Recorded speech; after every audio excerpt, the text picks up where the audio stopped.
मी भाऊ तोरसेकर, तुम्ही बघत आहात प्रतिपक्ष. मित्रांनो, आज 30 ऑक्टोबर आहे. हा व्हिडिओ मी रेकॉर्ड करतोय त्यावेळेला, आणि आजच सुप्रीम कोर्टामध्ये महाराष्ट्रातल्या शिवसेनेच्या 16 आमदारांचा पात्रता अपात्रता याविषयी अध्यक्षांकडे असलेला मामला जो आहे, विधानसभेच्या अध्यक्षांकडे, त्यावरची सुनावणी झालेली आहे.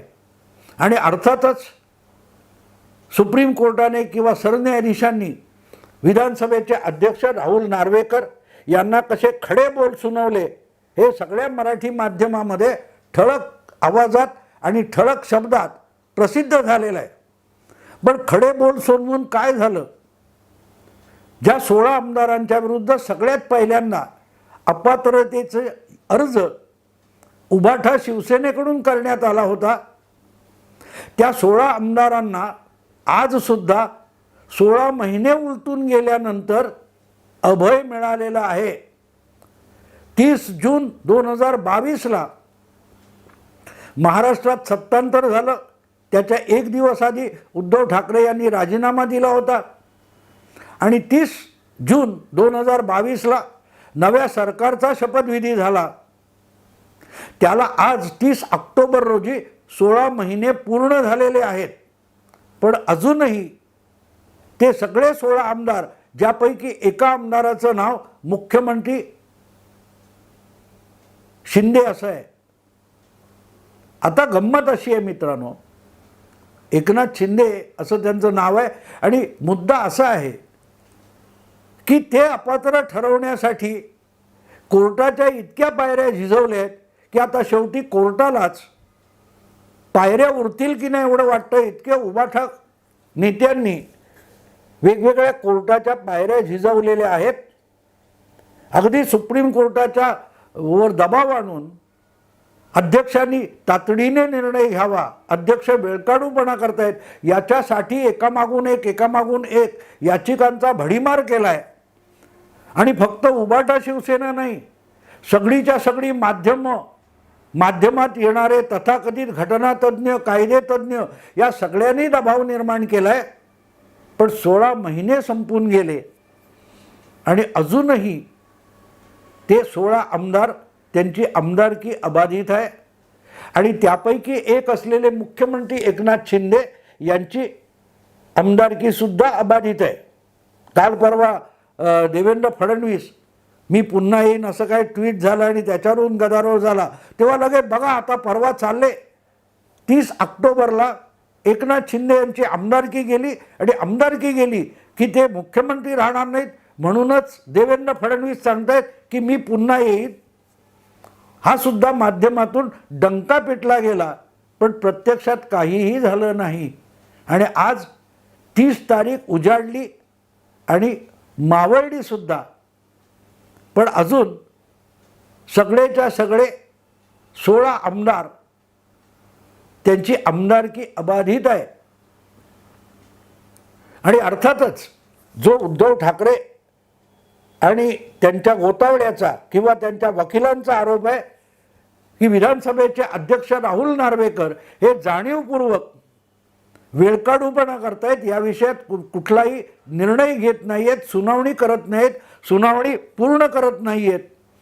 यासाठी सुप्रीम कोर्टात धाव घेतली होती. आणि आत्तापर्यंत मला वाटते 2 किंवा 3 सुनावण्यांमध्ये वारंवार ताशेरे झाडलेत सरन्यायाधीशांनी काही तो वेळ घालून दिलेला आहे, इशारा दिलेला आहे, सगळं झालंय. आणि त्यामुळे 30 ऑक्टोबरला याचा निर्णयच होऊन जाणार असं सगळ्या माध्यमांनी जाहीर केलं होतं. पण तरी 30 ऑक्टोबर मावळला आणि सगळ्या 16 आमदारांची आमदारकी अबाधित आहे. कारण जे माध्यमांना वाटतंय तसं काही होण्याची शक्यताच नाही आहे. ते तुमचा काय तो गालिबचा शेर आहे ना, कि दिल बहलाने के लिए ख्याल अच्छा है गालिब, दिल बहलाने के लिए ख्याल अच्छा है गालिब, वरना जन्नत की हकीकत तो हमें भी मालूम है. सत्य आम्हालाही माहिती आहे, पण मनाचं रंजन करण्यासाठी, मनोरंजन करण्यासाठी खोट्या कल्पनांमध्ये विहार करायला काय हरकत आहे? मनातले मांडेच खायचे असतील तर ते कोरडे कशाला खायचे? मनातले मांडे खायचे तर ते कोरडे बिलकुल खाऊ नये. चांगलं साजूक तूप लावावं, खरपूस भाजावेत आणि खावेत. कारण ना तुपाची गरज आहे, ना तव्याची गरज आहे, ना कणिक लागते, ना काही लागतं. सगळंच कल्पनेतलं आहे. त्यामुळे 16 आमदार हे 30 ऑक्टोबरला बाद होणार, अपात्र ठरणार.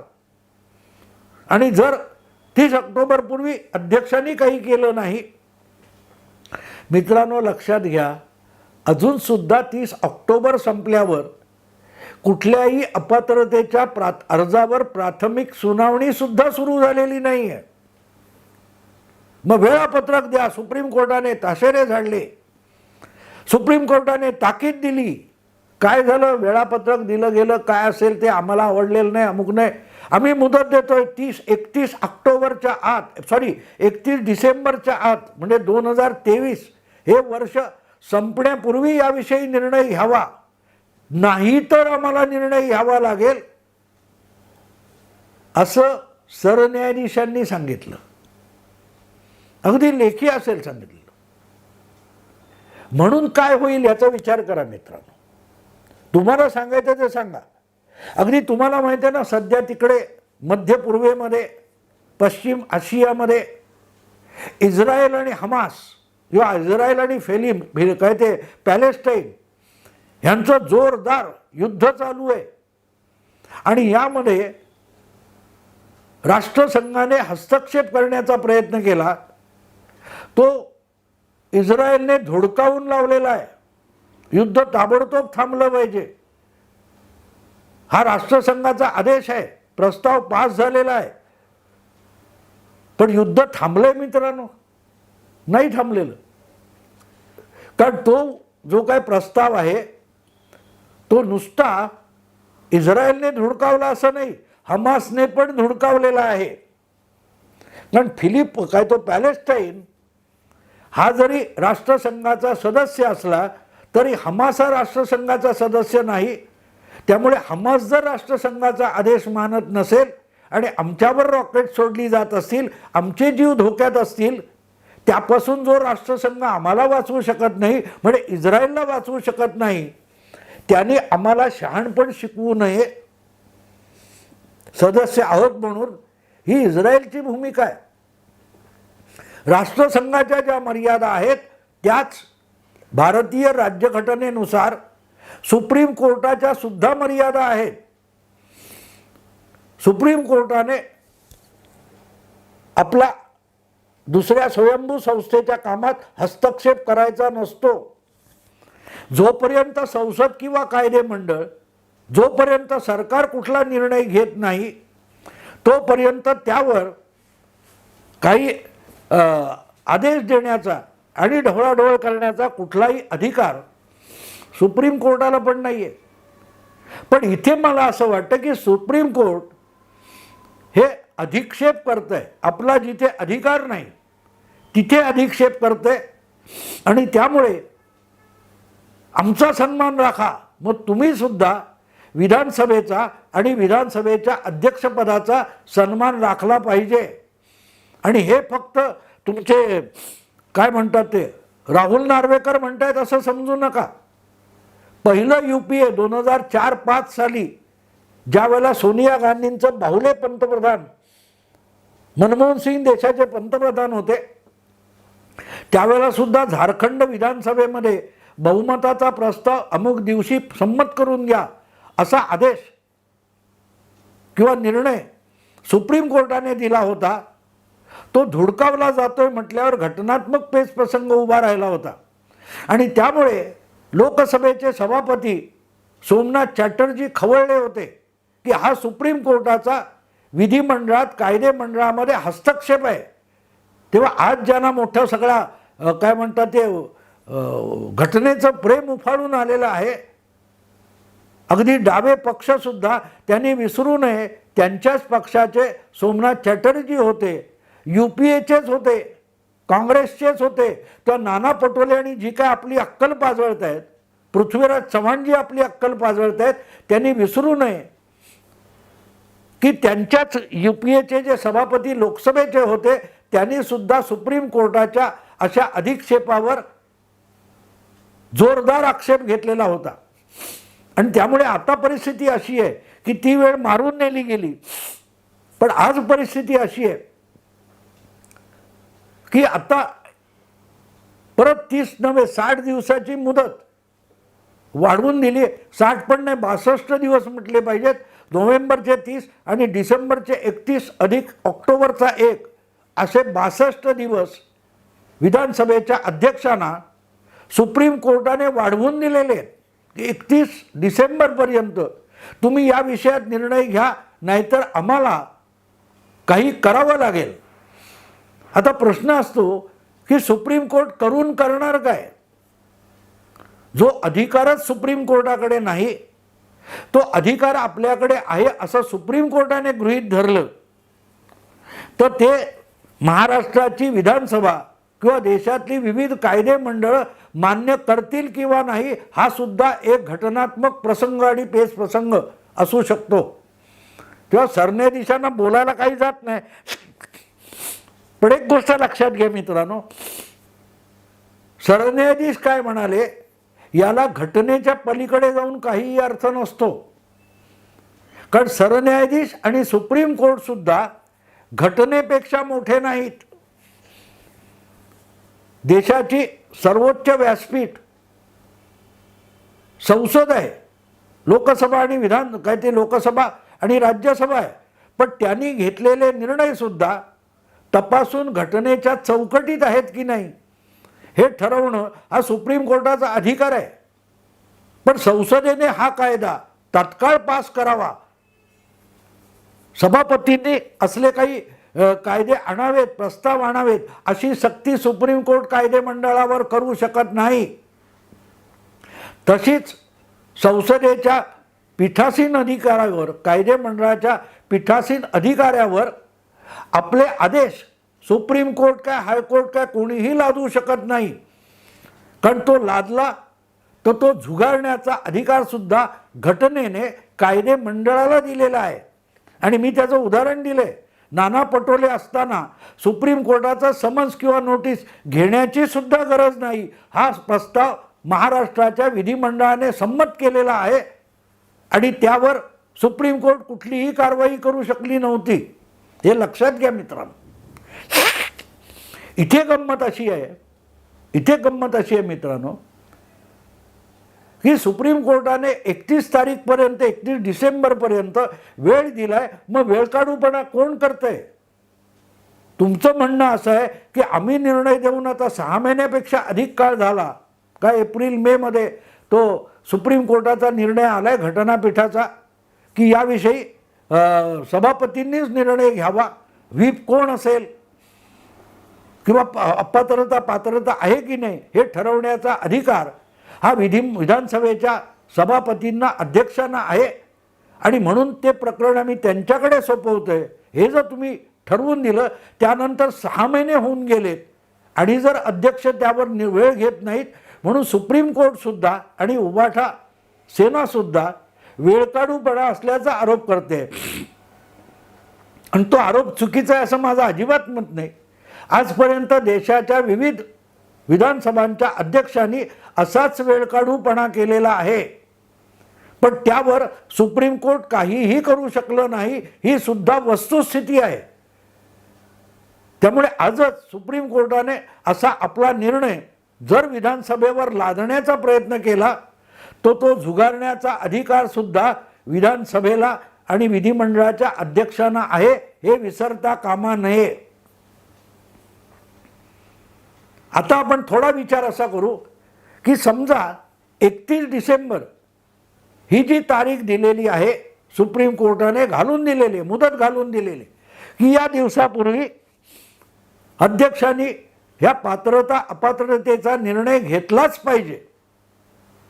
आणि समजा नाही घेतला, आपण एक कल्पना करू की जर राहुल नार्वेकर यांनी हा 16 आमदार किंवा जे काय असतील ते त्याविषयी 31 डिसेंबरच्या आत जर कुठला निर्णय घेतला नाही तर सुप्रीम कोर्ट काय करणार आहे?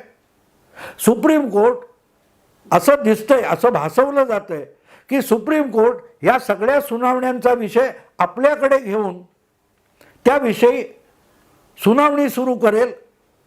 तर ती सुनावणी मान्य करणं सभापतींना शक्य आहे का?